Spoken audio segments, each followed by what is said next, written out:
Eh mec, qu'est-ce que tu regardes?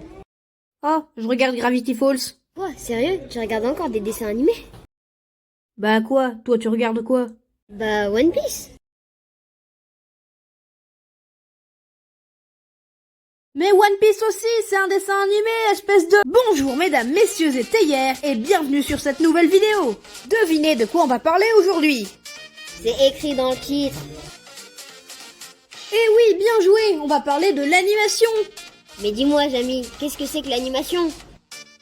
Eh bien, c'est très simple.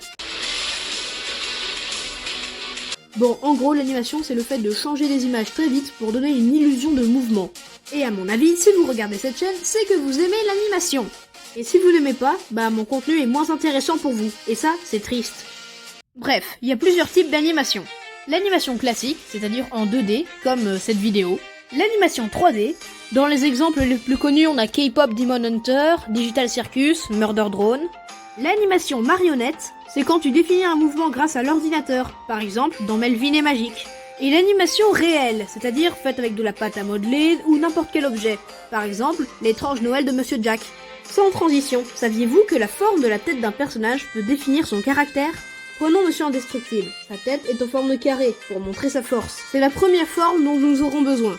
Maintenant prenons Melvin, sa tête forme un rond. C'est pour dire la gentillesse ou la naïveté d'un personnage. Et pour finir, prenons Creed, de ma série Mon Improbable Monde. Si on ne compte pas les cheveux, la tête a une forme triangulaire. C'est pour signifier que c'est un personnage dangereux. Ça peut aussi servir pour mettre un personnage plus secondaire, une voix de la raison ou quelque chose comme ça. Mais en général, c'est pour les antagonistes. Transition! Habituellement, les gens divisent les dessins animés en 3 types. Pour enfants, pour adultes, et entre les deux. D'ailleurs, c'est de ce dernier qu'on va parler. Les dessins animés intermédiaires, ou adolescents. On s'en fiche. Bah moi, je m'en fiche pas. Eh bien, je m'en fiche que tu ne t'en fiches pas. Abonne-toi. Ces dernières années, il y a de plus en plus de dessins animés pour adolescents.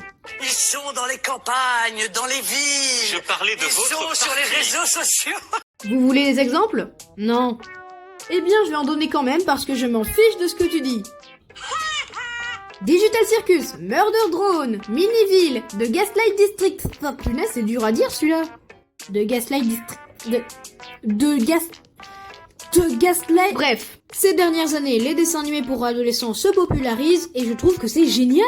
Bah ouais, parce que pour les adolescents, il y avait que les dessins animés pour enfants, donc pas ouf, et les animés.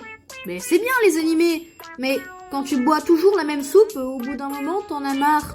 Et puis ces derniers mois, bah il y a les animations faites par IA qui sont apparues.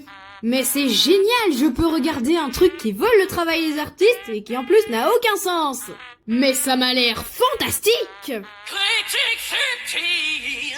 Caser une ref à Crazy Bomb, c'est fait. Eh bien je crois que j'ai dit ce que j'avais à dire. Si jamais à l'esprit me vient d'autres trucs, bah j'en ferai des shorts, ou alors je ferai un épisode 2. À vous de voir si vous en voulez un. Bon, je vous dis au revoir et n'oubliez pas de regarder Gaslight District. Gaslight District.